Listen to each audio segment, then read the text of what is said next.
You're listening to WPRS on the Z Talk Radio Network. The next stop is the Warren Exchange Paranormal Radio Show on the Z Talk Radio Network. The views expressed and opinions given by the individual hosts and their guests do not necessarily reflect those of Z Talk Radio, its affiliates, or sponsors. Are you sitting comfortably? Then we'll begin.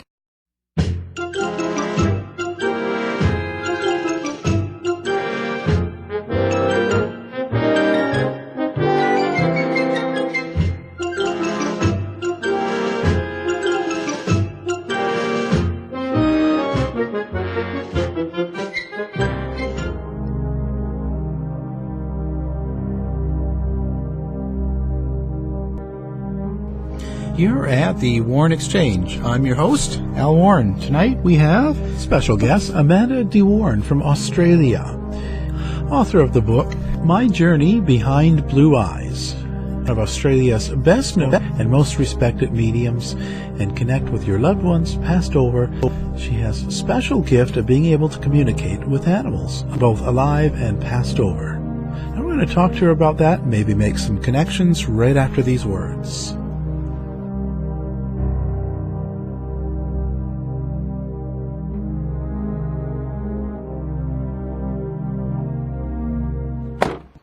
After so many years on TV, people recognize me as the guy to call when they think their house is haunted. But people also call me at Roto-Rooter Plumbing and Drain Service. Everyone knows Roto-Rooter is the company to call for clogged sewers and drains, but we can fix any plumbing problem. And now, water damage too. So next time you hear pipes rattling in your walls, your toilet flushed at 2 a.m., don't call a ghost hunter, call Roto-Rooter. Call Roto-Rooter, that's the name. And away go troubles down the drain. Roto-Rooter! You can listen to us anytime, anywhere now. Download our free app now for the iPhone and iPad. Look for the Warren Exchange or House of Mystery app at the Apple App Store today. Welcome back to the Dog Show. Up next, we have Satchmo. Satchmo is a member of the Shelter Pet Group. That's right, a group known especially for their couch-snuggling, ball-chasing, face-licking, tail-wagging, backyard-hanging, and, of course, companionship. And what breed would you say Satchmo is? I'd have to go with maybe a lavish terrier hound chihuahua-looking kind of mix. Tremendous dog. I'd also like to point out Satchmo's coloring, a white, gray, brown, black brindle, simply marvelous. You know, it's such a treat to watch a dog like this. Now, let's see him in action. Look how he makes eye contact with his person. That's actually known as the treat stare. How intuitive. And now he appears to be excitedly turning in circles. Ah, the happy dance, so common with this group. And finally, the loving face flick. It's great how he just gets in there and, well, licks. Fantastic. But really, the best way to know an amazing shelter pet like Satchmo is to meet one. Visit theshelterpetproject.org today.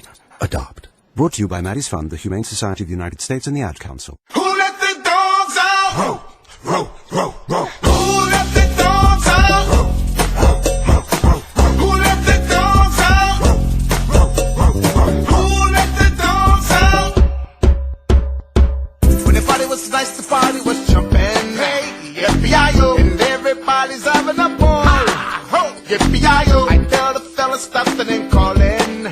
Yippee-yi-yo. And the girls report to the call. Hey. To the poor dog showdown. Who let the dogs out? Row, row, row, row. Who let the dogs out? Row, row, row, row. Who let the dogs out? Row, row, row, row. Who let the dogs out?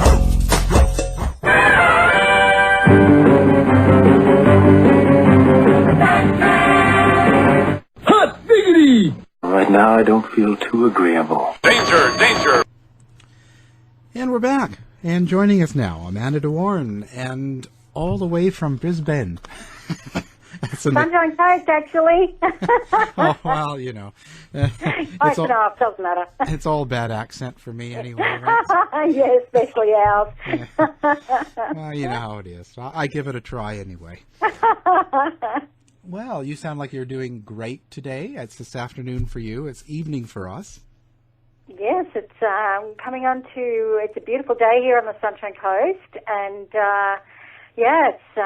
we've had a few storms lately, but that's nothing unusual for the sunny coast, but it is a beautiful day here.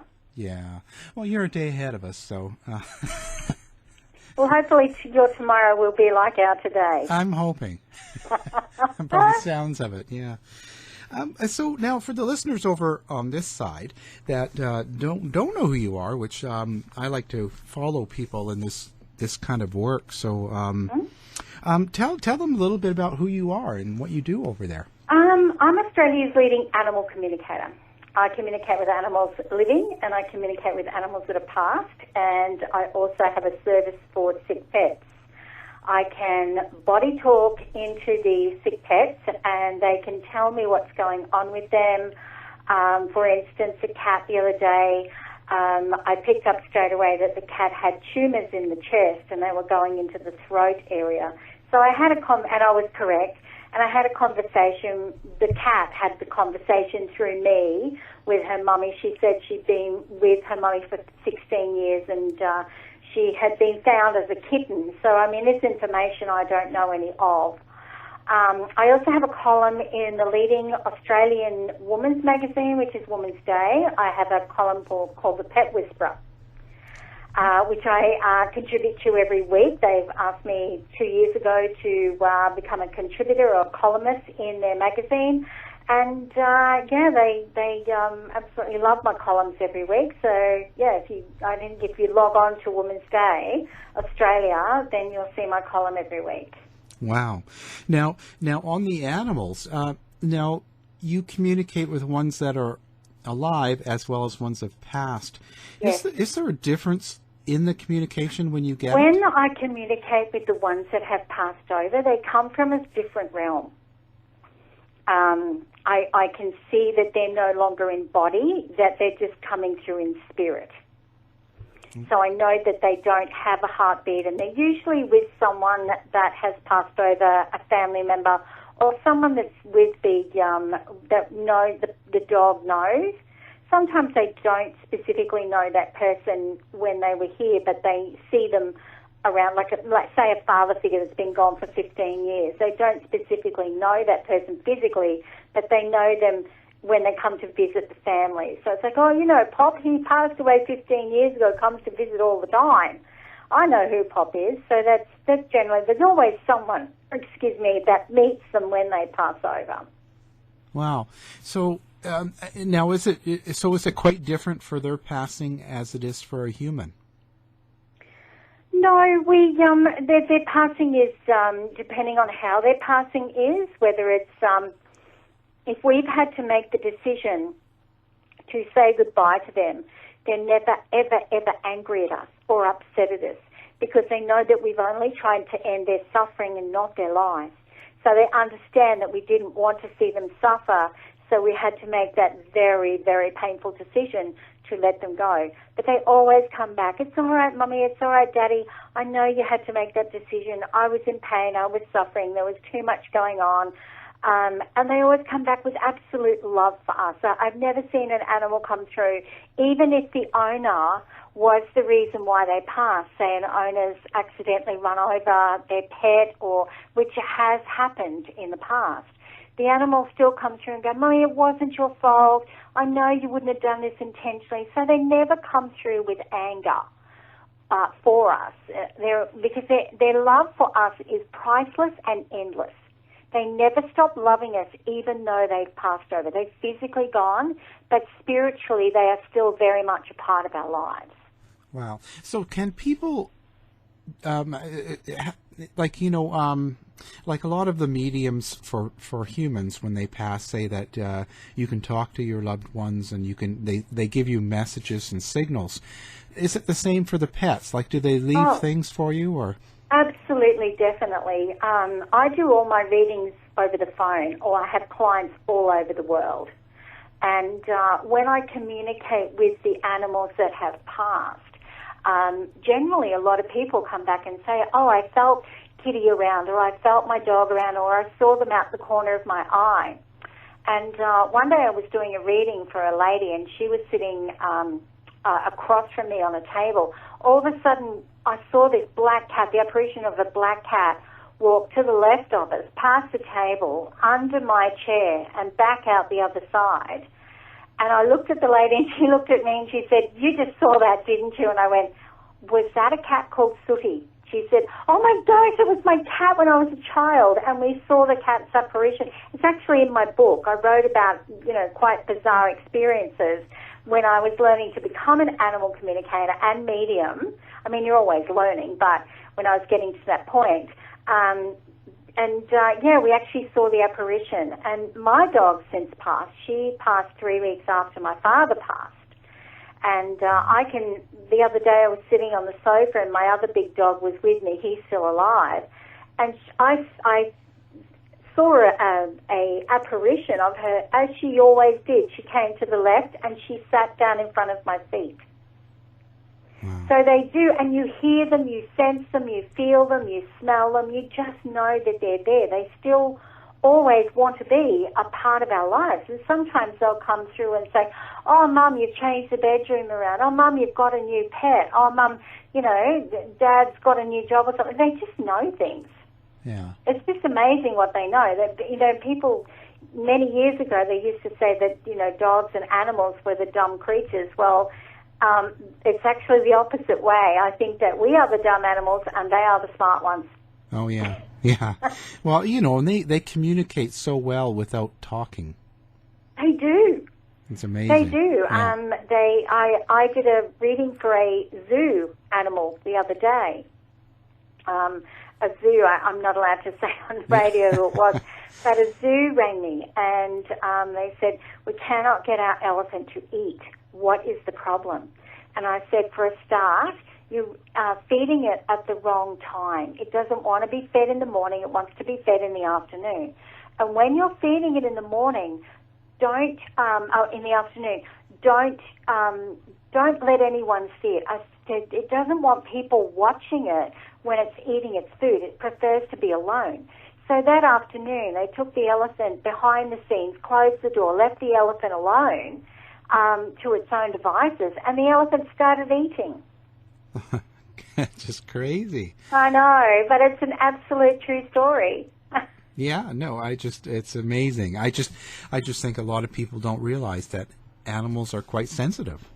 Oh, definitely. I mean, I'm the number one animal communicator in Australia, and I've been doing this for a very long time, so I understand the concept of animals and the connection we have with our animals to their loved ones. They desperately want to get through. Even if I'm just doing a medium reading, normal, person that's passed over, a lot of times animals will come through.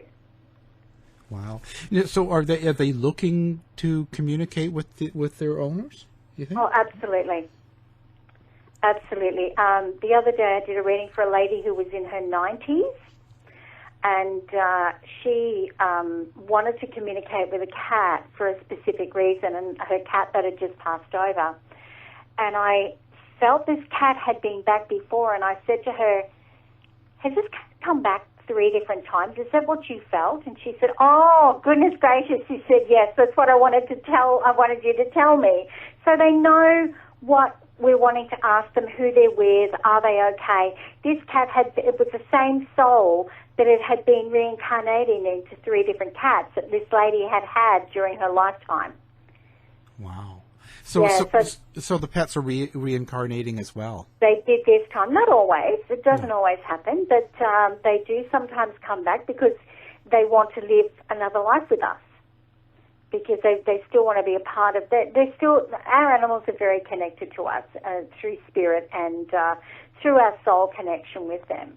And animals are incredibly intelligent. They're also very brave, and they know when we're feeling sad or when we're feeling happy. They understand. They try and, when my dad passed, and then I lost my husband 2 years ago in a truck accident. And, both my dogs were just incredibly there for me the whole time because they knew what I was going through. Yeah. I've got a big 57-kilo Mastiff Cross Great Dane. Wow. He's a big boy. Wow. No, I know because we rescue dogs myself. I've got 3 acres, and I always take on the older ones from Woofer Rescue down here. Oh, bless you, darling. Thank you so much for that from the bottom of my heart.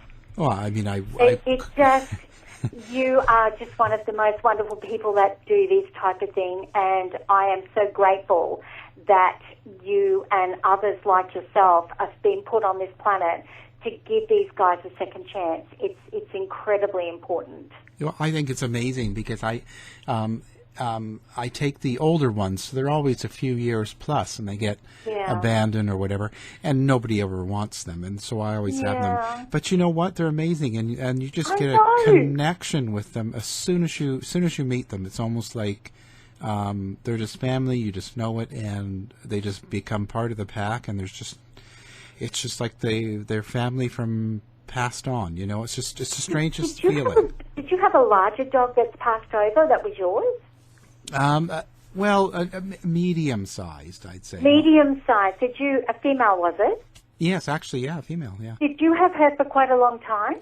Yeah, one of the longest. Yeah, you had her for a number of years. Oh, because, yeah. Yeah, because you said she was your specific dog for what, 14 years or something, was it? I don't even know how long exactly. She was a rescue, yes. A Sheltie girl, and she stayed until she passed, and that was it was a long time. I mean, it was a very long time, and that's the one that I've got coming through that is specifically wanting to connect to you. Yeah. And she's a very gentle dog, and I felt she'd had a very, very tough beginning. Oh yeah. Really tough. I mean, I never assume because the dog is a rescue that it's always had a bad time, but I feel absolute abuse around her. Oh yeah, she was. And that's what she's showing me. She said complete and utter abuse. And was she about 3, 4 when she came to you, or a little bit older? I'd say probably in the 4 area. Because I'm sort of seeing 3, maybe a little bit older, and I feel like you just kind of ended up with her. Yeah. Yeah, actually, yeah. You weren't planning on getting her, probably, that's a general case with you. But she's so gentle. Oh, yeah, and very. I feel like she still helps you these days. She's been gone a few years now, has she? Oh, yeah, it's been... Yeah, because I feel like it's probably, 10 or 11 years since she's passed? Not quite, but probably about, maybe it is, because, it's pretty close to that, maybe 8. It's probably closer, because I feel like quite a number of years since she's passed over. Yeah. And she wanted to thank you for giving her a wonderful life all those years and loving her. And she was incredibly intelligent. Yeah. And I feel she was a very special girl to you. Yeah, she was. Yeah. She was. I know you've got a lot that you've rescued, but this particular one really wants you to come through. What was her name? Was it like Lani or something, or Millie or something? Madeline. Madeline. I knew it was the ML. Yeah. I nearly had it. Yeah, it's all, yeah. It was. I don't know anything about you, Al. I know nothing. Yeah. But I know it's her that's coming through. Yeah, she was a beautiful dog. She was really important and really special. Did she have a funny leg? Well, no. Well, she was treated really weird because she had been debarked twice. And she went through she didn't know how to be a dog. Her teeth were all rotting.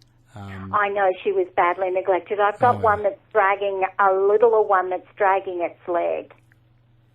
Oh. So I feel that was another one that you had. Oh, yeah. You see that Scooter now. That was a small Chihuahua. That was another That was the little one. That's the little one I've got who's got the bad leg. Yeah. That's him. He's passed, hasn't he? Yeah, he's hit by a car. Yeah, he's coming through with the Sheltie.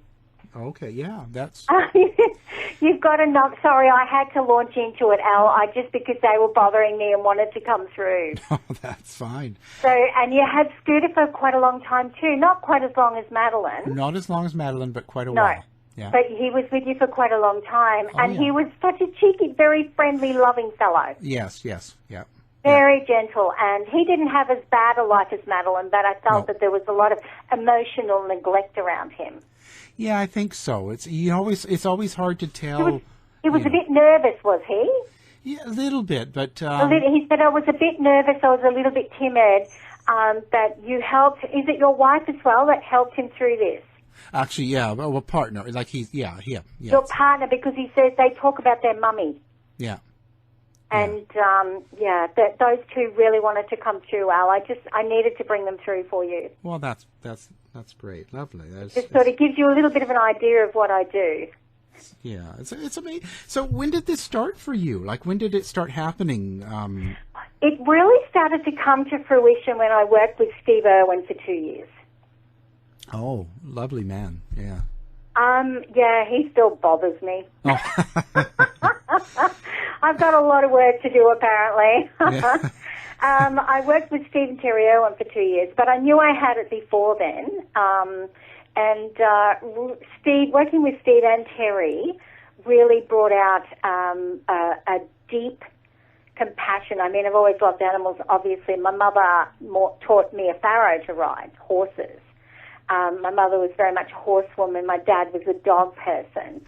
And I've always had animals around me. But working with Steve and Terry brought to a very deep compassion and a deep understanding of all animals, not just domestic, but wild animals. Wow. And Terry used to say to me, you have something with animals. They never want to hurt you. They just want to be near you. And it still happens to this day. I was doing a TV interview a few months ago, and this dog that was actually at the studios, which was underneath someone's house, he'd never gone near anybody. He was terrified of everybody, yet he walked towards me. This is on film, mind you. He stepped up onto the sofa and put his head on my lap. And they just the camera crew, everybody could not believe what was happening at that time. I said, just leave him, he's happy there. And they're like, oh my gosh, I don't believe he just did that. Oh, but that must really give you a certain amount of fulfillment, hey? It does, and I give back. That's the thing, Al. If there is, I do a lot of free work for people that foster animals, that want to know a little bit about them. They want to know about the animal's past and things like that. They really want to know, and I will, even though I'm booked up for months in advance, I will put foster carers in to communicate with their pets, just to give them a better understanding, and it's a free service.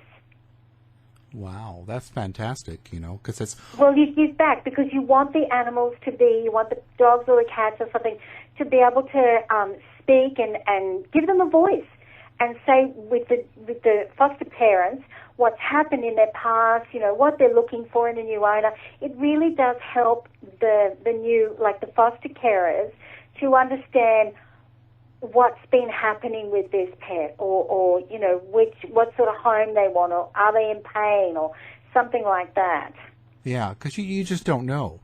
You don't know what kind of past they've had, and until you get them, you're not sure how it's going to be, right? So they could be hiding some very, frightening traits. Yeah. My big boy is actually a rescue. My 57-kilo Mastiff Cross Great Dane. He's actually a rescue himself.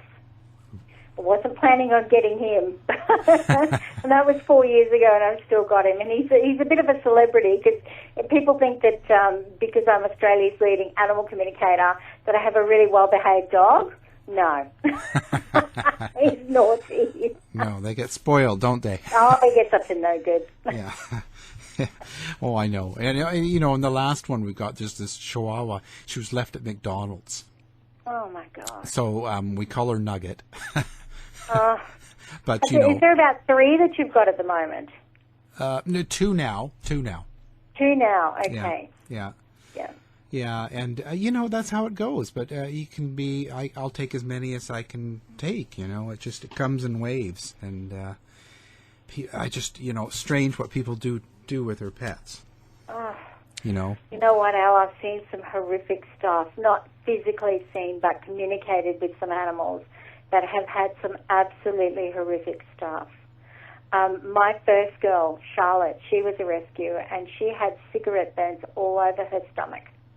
Oh, that's crazy. She'd been owned by a young guy, tied up, no water, no food, no nothing, and he used to apparently stop his cigarettes out on her.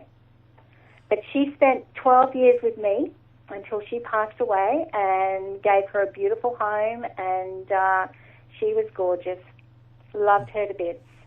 You have to wonder what goes through people to want to do that to pets, or maybe they have to. I always wonder what kind of people do that. These awful things. You know, it's just. I think, well, man itself. They underestimate the power of the animals and their minds. And, these days, we don't use palm oil because that's, destroying the habitat of the orangutans. And, soap used to have whale oil in it. Well, we don't use that anymore. We seem to be, majority seems to be a planet that is caring about the animals and caring about not just the domestic animals, but our wildlife as well. As I said, the orangutans, the habitat, the killing of the whales. I mean, it's just atrocious.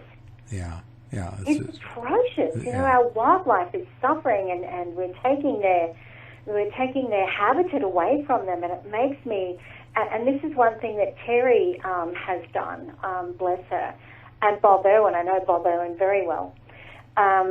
They've bought up some heritage land, so it cannot be destroyed. So the habitat will be living on forever. Yeah. And sadly, man and his greed doesn't care about the environment and is trashing it. And how many thousands of animals are now extinct because of us? Yeah. It's awful. Just awful. It's heartbreaking. It's absolutely heartbreaking. Do you ever get connections with other animals? Let's say more wild animals. Oh yeah. If the zoos call me, or people have something different, like if they might have a snake, or they might have what else? Like a lizard, or and sometimes people that are rehabbing the koalas. I will connect to the koalas, and generally it's a body talk. It's, how they're feeling, is there any pain, is there something that we can do for them? Because I actually did work for 5 years with koala rehab. So I've done a lot. I've done a lot of work with animals, so yeah. Well, I think it's a very fulfilling thing too, right, for you. Thank you so much. I mean, the more people I have on my Facebook page, the more people can help me to achieve my goal of helping animals and working with the environment. And my name is really getting out there, and it's getting out there in a very positive way. Like I said, I do a lot of radio. I'm just about to do my own TV show. Oh, wow. With another psychic, and so I mean, that's a big part of introducing education to people about their dogs. Oh yeah, it's what it's all about. You get out there, and you've got a book now. I do. You can buy it online. It's called Amanda DeWarren, My Journey Behind Blue Eyes, and it's all about my incredible story from start to finish. Some very bizarre things that happened to me along the way while I was learning to become one of Australia's top 5 mediums, and animal communications, my time with Steve Irwin and Terry Irwin, and some very powerful people that are still with me these days, and people that I've connected to over the years, and how I learned to become who I was, the way my guides taught me, my masters taught me. I mean, as I said, I'm booked up into December now. I'm flat out all the time, and I don't advertise. Well, that's fantastic, but you're helping people, obviously, so that's why they're doing it. That's why you're busy. And what was there a single thing in your life that kind of changed for you, or a major event that kind of led to what you're doing today? Gosh, there's so many that are in my book. It's hard to really distinguish one from the other, but I think probably the one that stands out the most is my first actual animal communication, real animal communication. I knew I've always had this in my life, And that was many, many years ago when I was doing a medium reading for a lady, and her German Shepherd was sitting at the door. And all of a sudden, I started drifting over to the German Shepherd sitting at the door, and he goes, "I miss my little tan and white friend. He was here for a while, now he's gone." So I said to the lady, "Did your dog have a little tan and white friend here for a while?" She goes, "Yes, we were dog sitting for a couple of months. He's only just gone home." And I said, she goes, "How did you know that?" Such a dog just told me. And then the dog said, "Oh, I don't like that chicken stuff she feeds me, but I love the kids, and can you take me for more walks?" And she's like, "Oh my gosh." She said, "I didn't think he liked that chicken roll stuff." I said, "No, don't give it to him." I said, "He needs more walks." She goes, "Yes, I know, I'm sorry." And that was kind of the first animal communication. I thought, well, there's something in this. So then I started communicating with animals, and so I was pretty spot on. Well, it's now a lot of mediums talk about ways they train or develop their spirituality. It's sort of similar with animal communication. It's like anything. You just need to work at it and practice, and I have a very good rapport with my guides and my ascended masters and my loved ones, and it's almost like I've devised our own language that they can interpret what the animal is saying to me, but then I interpret it onto the person that's sitting in front of or on the phone, because as I said, I communicate with people all over the world.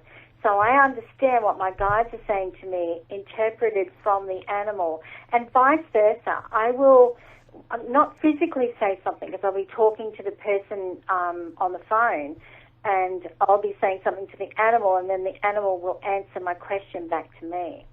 Like, for instance, I work with some very, very expensive Olympic horses and so forth. And one of the ladies rang me not so long ago, and her horse was not jumping properly. And I said, "Honey, he's got a bad problem with his left eye." And I said, it needs some really intensive work on it. I said, he can't see when he's coming up to the jumps, it's like there is a blockage. He can't see the jumps properly. And she goes, she took him to the vet. The vet said, no, there's nothing there, but we'll send him to an equine specialist. There, behind the eye, they found scarring behind the eye. So what the horse was saying was absolutely correct. As the vet said, the specialist vet said, he would have trouble seeing because it's right in his peripheral vision. It's right in front of him, so it's just a blur. So, so that was one of the most interesting things. That's actually written in my book. That's great. Now, so what else do you do other than the animals? Now, I understand you said you're a psychic medium as well. I communicate with people that have passed over. I'm also able to communicate with children that are unborn, giving the parents sort of an identity of what their child will be like. I do life direction, body talk. I communicate with people's bodies and animals' bodies. So I'm able to go in and do some healing. I'm also a qualified advanced pranic healer. I'm certified pranic healer. So I do healings as well. A bit of a jack of all trades here. I'll say, my, can just do it all. Take the whole family, and that's now. I also I was doing some reading, and I know that you had done a communication with the old Michael Hutchinson from NXS or something. Michael Hutchins, yeah, several times. Wow. So what was that like? Like, where did that come from? It's quite bizarre because my guides know not to tell me if the person is a celebrity or not. Not that it really matters, because the stuff that comes through is stuff that nobody would know anyway. I was doing a communication for Michael Hutchins' lawyer, who was also his friend, first name Steve. And Steve, I don't know who the people are on the other end of the phone. I've got no idea. Nor do I know who the person is coming through. And he talked to Steve about his love of opera and his love of singing, that he was writing an opera. Nobody else knew this. Steve did this behind closed doors. And there was a very brief thing about, you know, what happened when he passed, which I obviously, you know, for privacy reasons, I can't go into. Right. But he sort of told me how he passed. And then at the end of it, Steve said to me, do you know who you're talking to? And I said, no idea. Wouldn't make any difference anyway. He said, you're talking to Michael Hutchins. I went, oh, really? Hello, Michael. You know, I don't get like, oh, my gosh, you know, I just go with the flow, and I prefer not to know. Yeah. Because I just prefer not to know who they are, because to me they're souls. They're just souls. Okay, they were famous on this planet, but they are souls. Right. And that's how I want them to come through. I don't give them any precedence over any other soul that comes through. I treat them the same, with respect, obviously. Right. But I don't make a big deal about it, you know, throw myself on the floor and go and get on Facebook and go, oh my gosh, I just spoke to Michael Hutchins. Yeah. And well, he's had a couple of communications with me. Yeah. Well, that's amazing, and you also help solve some mysteries as well. So that must be kind of terrifying sometimes. It is when you go to I don't know whether you've heard about Daniel Morecambe over here.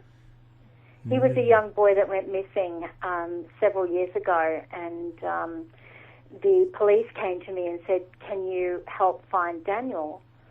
And they took me to I pinpointed this place that I'd never been to before, and I said, it's not his body, it's someone else's. It's two nurses. And I said, I'm looking at the railway track, but it only runs for about 2 kilometres. I said, it's skinny, narrow, and I said,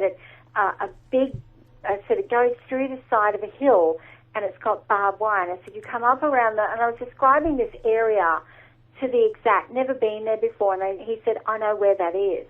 So we went to the track, and this was in the middle of a pine forest, and I all of a sudden went down to the right into the bush, and I started to dig, and we actually found the skeletal bones of a young nurse that had gone missing several years beforehand. Oh, but that how does that? I mean, I guess how does that feel for you? Like elation, because I had the bones went down. It's actually in the paper, but thank goodness they didn't say my name. It was elation because I was able to tell them how she passed because she communicated with me. And then when they sent the bones down to forensics, it turned out it was the bones of this. There was 2 young women. But I only found one, and she described being kidnapped and put in the back of this white van and taken to this area, and then she showed me. I mean, it was a very, very sad moment, but it gave the family in the UK a lot of closure. Yeah. Because they were then able to identify through DNA who this woman was and at least have her flown back home and able to have her properly buried. And in cases like that, do you end up feeling what they went through? Is it like in my work, you have to see how they passed because they need to tell you how they passed. And I see it all, Al. It comes through to me, and by the end of the day, I'm exhausted. Yeah. By the end of the day, but I also know that I bring closure and peace to the families that I've communicated with. And it can happen at any time, any place. You know, I do the Pet Expo on the Gold Coast, which is the biggest pet expo in Australia. I'm always a celebrity guest there, and I go on stage. And I just finished on stage, and I pick people out, and I communicate with the animals and so forth. And my PA and I went and had some lunch. And I'm sitting down having my lunch, and one of the ladies that was in the dog suit, she came in, took her suit off, and I looked at her and I said, "Your dad's coming through." And I said, "Something about chocolate-covered marshmallows," and she nearly fell off her chair. She goes, "Oh my gosh, that was my dad's favourite." And I said, "And something about a giraffe." She goes, "Oh my gosh," and she was falling in a heap. And I said, "You were not there when your dad passed, but you have felt so bad about it. But he doesn't want you to feel bad about it. He's bringing through a dog." And I was just sitting there having my lunch, chewing on my lunch at the same time, having a chat with this lady that was in a dog suit, bringing through her father. You know, she's like, and she's a personal trainer, and she said to me, "If ever you want to be personal trained," she said, "you come to me." She said, "You've just given me," and she sent me this beautiful email, "Thank you so much for giving me so much peace and closure." You know, and it's all about the peace and the closure and just letting people be able to get on with their lives, not carrying that burden around, Al, because we all know, you know, when our loved ones pass, we kind of torture ourselves in a way. Right, yes. You know? Yeah. But has your dad passed? Yeah. Sorry? Has your dad passed? Oh, yeah, yeah. Yeah, because he keeps coming through. Oh. I feel it was a quick passing with him, was it? Fairly quick? He said he went downhill quite quickly. Oh, yeah, yeah. Well, you know, it was... He must have had a lot of ailments. A fair bit, yeah. He showed me... Was his chest area with him? Well, he had cancer, and it started down below, didn't it? Like the bowel or the bladder or something, was pancreas and liver. Pancreas, but he's saying it's moved up. He was a nice man, though, your dad, wasn't he? Depends on who you talk to. I think, you know, when he was sober, he was fairly nice. He seems like a very gentle person coming through, and I felt like he's... I know that he's been gone for quite a long time, but I could sense he was around, and he's sort of been around from the beginning, and he's being very, very courteous towards me, because I said, I'm busy at the moment, can you just hold back for a minute? Which he did, but I felt him agitated, you know, wanting to come through. Well, you know how it is.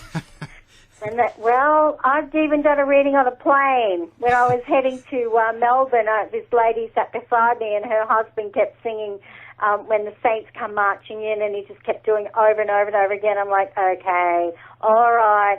And I looked at this lady and I said, "I'm sorry, honey." I said, "But I've got a man coming through for you. He tells me he's your husband, and he's singing "When the Saints Come Marching In," and she lost it. Oh. She said, "My husband's favourite football team are the Saints," and she said he promised me on his deathbed that if he could get a message through to me, he was going to sing "When the Saints Come Marching In."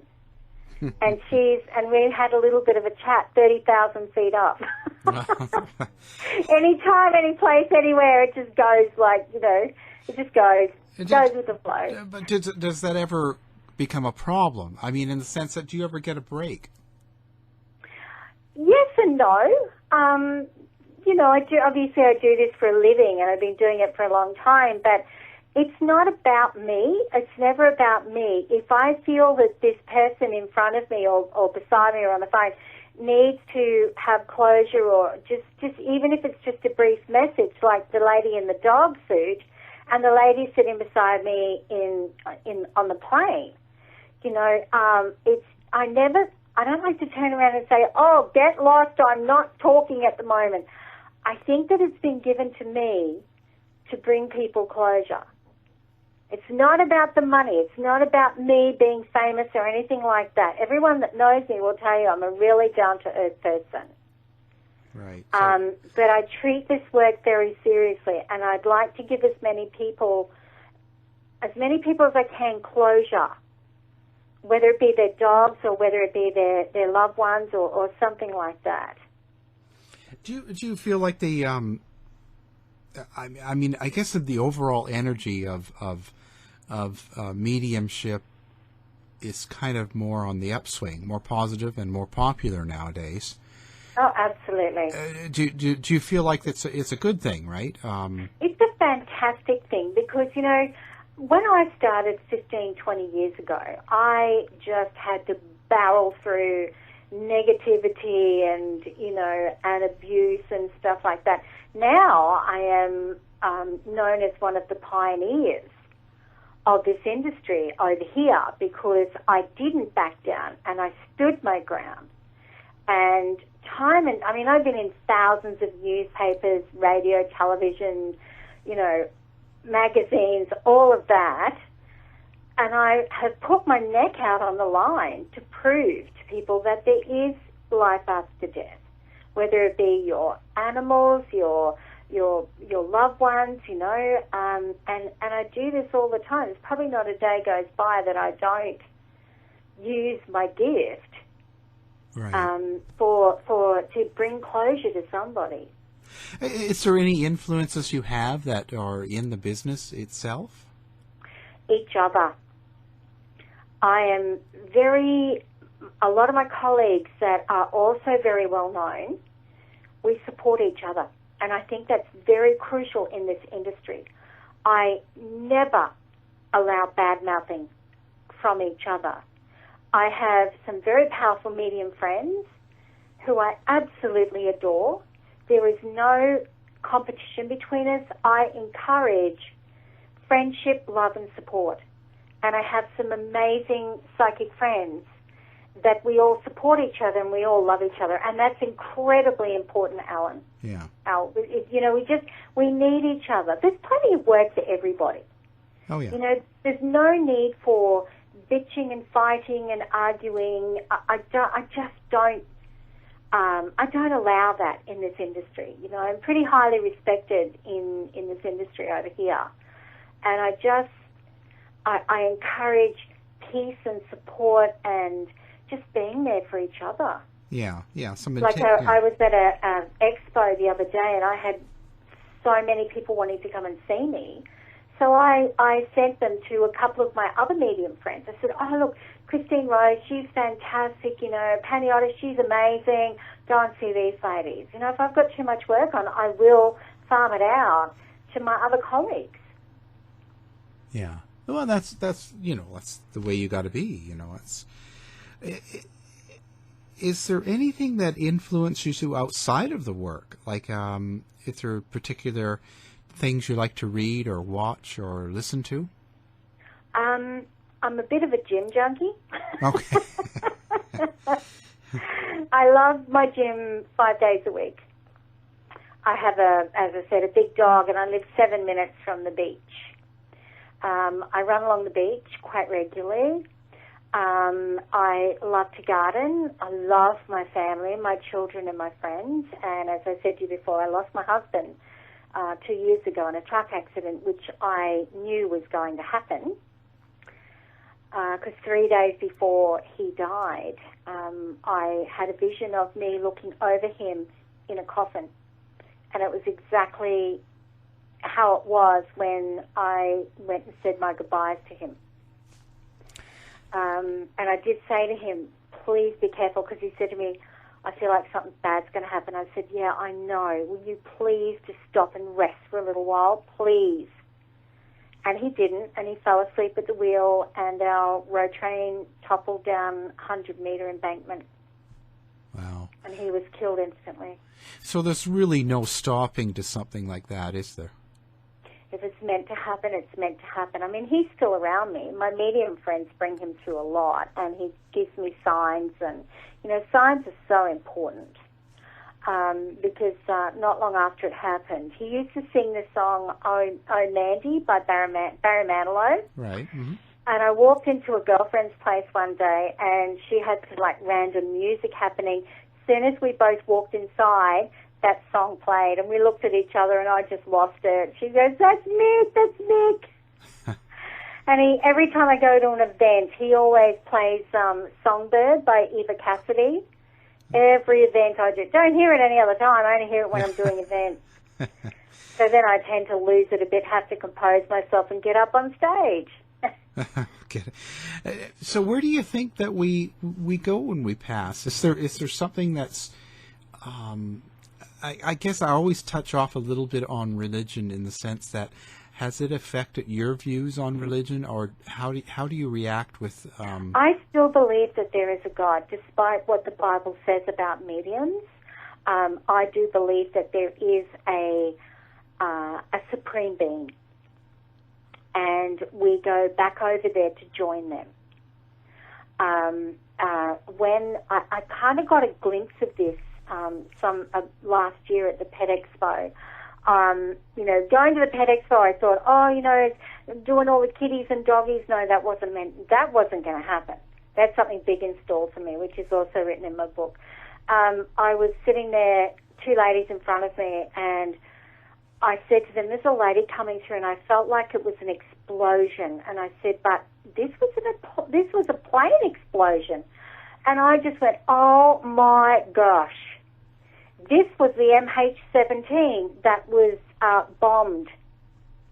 And then I saw all of these people passing, all the people from the MH17. And my description of it, my description of her, the necklace, what's been happening afterwards, I didn't know these women for a bar of soap. But when I saw the plane explode, and when I saw this lady who's since had a lot of family members have readings with me, and I saw all of the MH17 people passing over, Helena included, I saw this big open, their bodies were shattered, but their spirits, it's like I saw all these faces through this big, golden, it had a big ring around it, and then it just had this, peaceful kind of mist, and I saw all these people kind of walking through and meeting these people, and then I saw them going through to this very, this gentle plane. It was colours and all the people from the MH17 being taken peacefully. It's like they knew it was going to happen and they were waiting for them. And that's probably the closest glimpse of heaven that I had. I felt this, nothing on earth like it, this enormous amount of peace, and it's almost indescribable. It was like they wanted me to see a glimpse of it, of what the MH17 people were going to. Wow. And so do you think we actually kind of choose when we're going to die, maybe? I think that everything is pre-planned. Like a friend of mine's uncle, he has just gotten very, very sick, and she rang me and she said, when do you think he's going to pass? And I said, early Thursday morning. I said, that's when I see him crossing over. He passed at 1:30 a.m. Thursday morning. Wow. And I just knew that that was the end of his timeline. I kind of see a timeline for people. So it must be pre-planned, because, but sometimes we can change it. If it's meant to be changed, it will. So I think that our life here on this planet, we do what we need to do. We're here for a purpose. Whether it's big or small, we are meant to be here for a purpose. And and I feel that once that purpose is finished and we've done what we've needed to do, then it's our time to go back home. I said to my mother one day, my mother's passed, and I said to my mother one day, tell me about heaven. What is it like? She said, it's an indescribable, peaceful feeling. She said, we all are separate. We all know who each other is. But we all have this connection with each other. We're all interconnected. So, that's how I would describe it. Because when I was learning this, in my book, it'll tell you about the Universal University and the different places that I was taken to, the different departments that I was taken to by my Ascended Master, my main Ascended Master, Ashkaya. So I feel that when I was doing my Universal University studies, which was for 3 days, I'd get taken out of my body and I would go to university.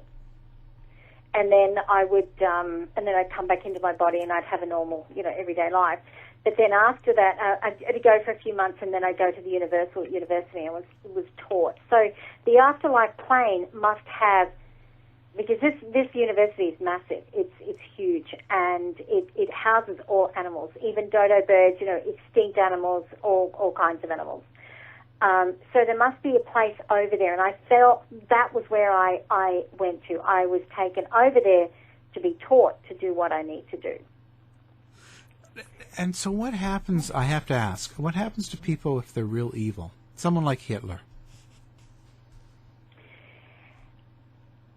It's funny you should say that, because we had a discussion on this the other day, and people like Osama bin Laden and Hitler and all of those really, really nasty people, I think that they still go over there. And I'm wondering whether it was in their contract to do what they need to do. As terrorizing as it is and as heartbreaking as it is, was this in their contract? Honestly, how can you send someone so evil to come back and take those thousands and thousands and thousands of innocent lives? I mean, this will affect the whole planet for the rest of its eternity. It's changed the course of history for so many people. Mm-hmm. Because those 6,000 plus are not on this planet anymore from 9/11. Yeah, yeah. And I have to wonder, how can you let someone into, like, bin Laden, back into mainstream, when there's about 6,000 plus people over there that he took their lives, he took them away from their loved ones, from their families, from their children. How well would he be received? I think that if I was one of those people from 911, I'd probably want to kill him all over again. Yeah, yeah. He did. Those people, Hitler and people like that, they atrocities on the human race. Yeah. The body dies, but the mind stays alive. So what kind of mind is that it could possibly be allowed to go back over and join the beautiful souls that are over there? Because they're not beautiful souls. They're evil. They're wicked. I get the feeling they get sent somewhere else. People that are that bad get sent somewhere else. Yeah, yeah. Because I wouldn't want to be associated with something like that. No, you? No. And so do you feel like the whole world's in a maybe rough spot right now? Oh, absolutely. On so many levels, Al. The violence, the abuse, it's started over here now. Young people invading old people's homes and knocking them to the ground, for $25. And that worries me so much. Yeah. Because, my brother's unwell at the moment, and he lives on his own. And I worry about him, constantly being in Brisbane. He's 2 hours away from me. But, we worry about our family and the atrocities that are happening. There's the rape and the pillage of this planet, the Amazon basin, the jungles, the habitats. It's just being destroyed. And the pollution. Don't get me started there. Yeah. The ozone, the pollution of our waters, it's industry. It's just, I wonder how long this planet can actually sustain, because it's making people so sick. So many people are dying of cancer because even our rainwater is tainted. Because it's evaporating, industrial tainted water, and then it rains on somewhere, and it's polluted. It's fresh rainwater, but it's polluted. Yeah. And that's the sad thing. Yeah. Another shooting in the U.S. today as well. Oh my gosh! Dear, what happened? Oh, a school shooting. Kid went into the college.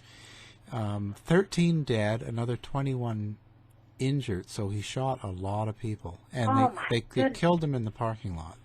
But he was 26 years old, and he went in and he asked in the class. It was a chemistry, some sort of chemistry, science class. Yeah. And he asked everybody that was Christian to stand up, and he shot them. Yeah. It was just devastating. Because it's just in a small town, too, in the West Coast, south of Portland, which is the major city. But it's a good hour south of it. It's just a little town, so really weird. Oh, my goodness. Yeah, things like that. You have to wonder. Oh, my gosh, my heart goes out to those people. Yeah, it's devastating. The families, You have to wonder, but trauma how that... passings, there's two different types of passings. There's trauma and prolonged. Prolonged, someone that's been very sick for a long time and is ready to go over. Trauma is a young person that has their whole life ahead of them, and sometimes they get a little confused. But I've noticed in things like that, especially because I've communicated with a few people that have passed in 911, and they said when the souls were floating up towards, and they described the circle, the hole in it, like the sky that they went through, and none of these people were expecting it.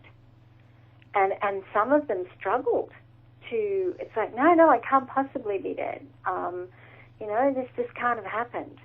So do you think some of the souls get stuck, and maybe that's what's kind of, haunting in a way? Occasionally they do, especially the trauma passing. Very rarely is it the prolonged passing, because they've had enough and they've been ready to go for a long time. But the trauma passing, the young people, all of a sudden, that get taken over there, it's such a shock for them. Because as they're standing there, I remember I did a communication with one young man that was, he was killed in an accident. He was only 18, and he was the passenger. And he stood there for probably a good 3 days, even after they'd taken the car away. He stood there, and he saw them take his body, cover it up, and take his body, but he still refused to leave. So I call them all earthwalkers, and we just move them from the light. They're encouraged by the loved ones that are there to meet them, to come over. But sometimes it does take them maybe up to 2 or 3 days, maybe even longer, to make that transition to go over to the afterlife. Yeah. Because they're afraid, or they just haven't accepted the fact that they've passed over. Yeah. Shock, Shock. We have shock. They have shock. It's like, what the heck just happened? I'm standing over he said, next minute I was standing over my body. He said, and my grandpa was behind me and beckoning me, and he said, I just couldn't go. And he said, and I saw people come and put to my friends. I saw them put wreaths on, flowers where I passed away. Yeah. So, there's a lot of things that I want to teach people about, my ideas and my theories. I'm not saying that I'm correct, but I've done a lot of reading, so I know there has to be something afterwards. I mean, as I said, I have no prior information. All my offers give me as a first name, so I can know who I'm talking to. Yet I'll bring through really profound stuff that nobody else knows. There was a lady in Scotland the other day, and I said to her, your husband, I told her how he passed away and everything, the circumstances of what happened and how long he's passed, which I learned in the Universal University. I said, what's this about under the pillow? And I feel like you're tapping things. I said, it's annoying him. And she started to laugh, and she said, I just bought an iPad and I put it under my pillow and I tap at it at night. She said, nobody knows that. But her husband did, because I said, you're tapping something. You're pulling something out from under your pillow at night and you're tapping on it. And, it turned out to be an iPad. So funny. But, I mean, people should never really be afraid of death. I'm not saying, obviously not saying it's a great thing. Yeah. But when it is your time, as far as I can see, the thousands and thousands and thousands of readings I've done, Nobody has ever said it's a horrible experience. They've all basically said the same thing.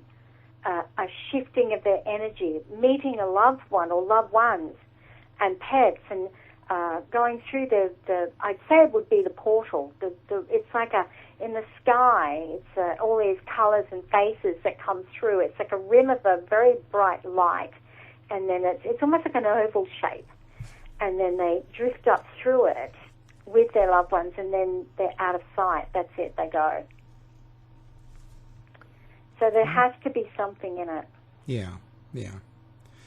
Well, it's been amazing talking with you. I mean, the hour has gone by. You are very, very welcome, and thank you so much for having me. I really appreciated it. Well, yeah, it's fantastic. Now, give your contact information for anybody over here that wants to get your book or get in contact with you. How would they do that? www.AmandaDeWarren, it's AMANDADEWARREN. That gives you all the details of where to go for my book or have a reading with me. We hope to be over in the US sometime next year, so that would be great. Yeah, it'd be exciting. Fantastic. Maybe live on your show. What? We'll do it. Thank you so much, Al, for having me, and thank you, America, for listening to me in Canada. I wish you all well over there, and take care of yourselves. Well, thank you very much. You are very welcome. The